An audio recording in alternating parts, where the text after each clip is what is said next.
Welcome to our WPRP video series, Would You Like Fries with That? I'm Linda Anloff. Hey Linda. Oh, perfect timing. And I'm Josh Smith.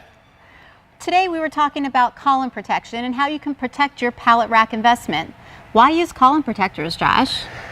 Boy, I'll tell you what, there's a number of reasons, but the biggest reason is to protect your columns and your product. As you know, it's machinery moving around in a warehouse, forklifts, they look small, but they can cause a lot of damage.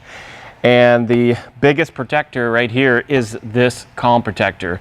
Now there's several different variations and several different models. Depending on the size of your column is going to dictate what size column protector you need. Also on the height as well. They have notched out if you've got a beam level, lower at the bottom. They have ones that have a larger footplate if you got seismic. So the possibilities are endless.